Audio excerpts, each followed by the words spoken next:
Bismillah, Assalamualaikum warahmatullahi wabarakatuh. Saya Aisyah Nur Fadilah. Di sini saya akan menjelaskan materi tentang dalalah. Yang pertama kita akan bahas tentang pengertian. Ya, yang pertama ada pengertian secara bahasa, yaitu dalalah berasal dari kata bahasa Arab, yaitu dalalaton, yang merupakan bentuk masdar dari dalaya dulu yang berarti menunjukkan atau penunjukan. Kemudian di sini ada pengertian secara istilah, yaitu penunjukan suatu lafaz atau nas yang kepada pengertian yang mudah untuk dipahami, sehingga dengan pengertian tersebut dapat diketahui ketentuan yang dikandung oleh nas atau teks tersebut. Kemudian di sini kita akan membahas tentang macam-macamnya. Dalalah ada dua, yaitu yang pertama dalalah lafdhiyah atau wadhiyah, yang kedua dalalah ghairu wadhiyah atau ghairu lafdhiyah. Yang pertama kita akan membahas tentang dalalah lafdhiyah atau wadhiyah. Yang pertama ada dhohir. Dhohir yaitu lafaz yang bisa dipahami maknanya secara langsung atau lafaz tersebut sudah jelas maknanya. Contohnya seperti wa ahallallahu al-bai'a wa harrama riba, dan Allah telah menghalalkan jual beli dan mengharamkan riba. Al-Qur'an surah Al-Baqarah ayat 275.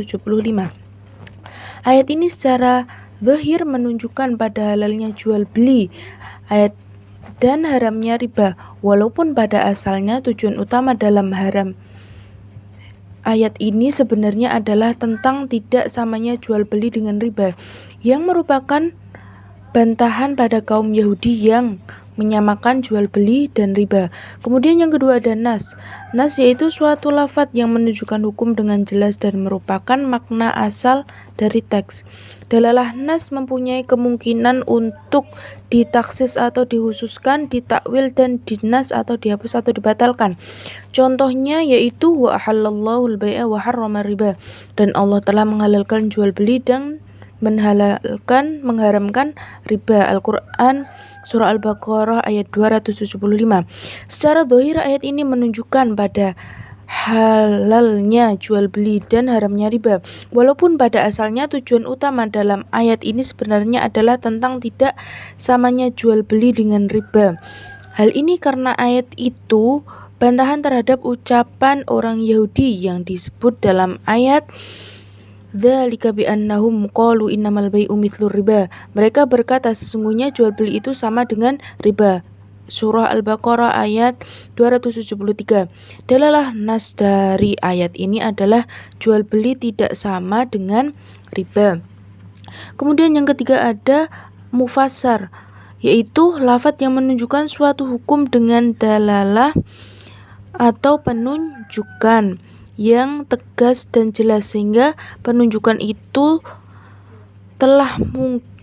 tidak mungkin untuk ditakwil dan ditaksis, tetapi dapat dinaskan ketika masa Rasulullah.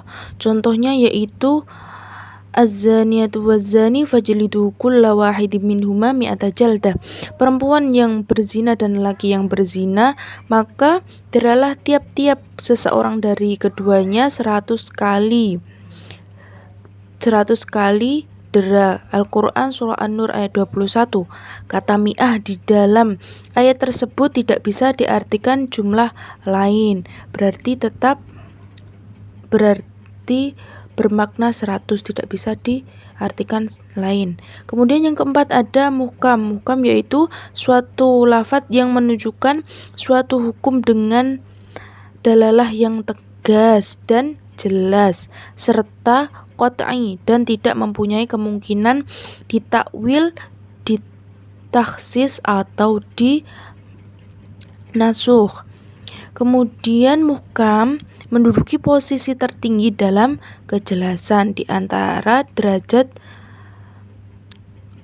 kejelasan lafaz. Kemudian contohnya ada fa'lam annahu la ilaha illallah, maka ketahuilah bahwa sesungguhnya tidak ada Tuhan selain Allah. Al-Quran surah Muhammad ayat 19. Dan kemudian ada contoh lagi, keharaman menikahi istri-istri Rasulullah. Jadi ini tidak bisa diartikan dengan arti yang lain. Kemudian kita akan bahas tentang dalalah ghairu lafdhiyah atau dalalah ghairu wa'diyah. Ada 4 ya ini. Kemudian yang pertama kita akan membahas tentang khofi. Khofi yaitu lafadz yang segi penunjukannya kepada makna jelas, namun ketidakjelasannya muncul ketika menerapkan makna tersebut kepada kasus tertentu. Contohnya seperti wasariq wasariqatu faqta'u aydiyahuma. Laki-laki yang mencuri dan perempuan yang mencuri, potonglah tangan mereka. Quran Surah Al-Ma'idah ayat 38. Ayat di atas memang sudah cukup jelas mengenai sanksi yang diterima kepada seorang yang mencuri, namun akan timbul ketidakjelasan jika penerapan ayat tersebut untuk pencopet dan penjamret. Kemudian yang kedua ada muskil. Muskil yaitu suatu lafadz yang dari penunjukan maknanya terdapat ketidakjelasan, sehingga muncul beberapa perbedaan pendapat dalam memahami lafadz tersebut.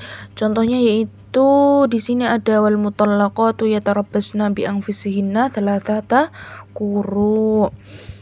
Wahai wanita yang ditalak hendaklah menahan diri atau menunggu 3 kali quru. Al-Quran Surah Al-Baqarah ayat 228.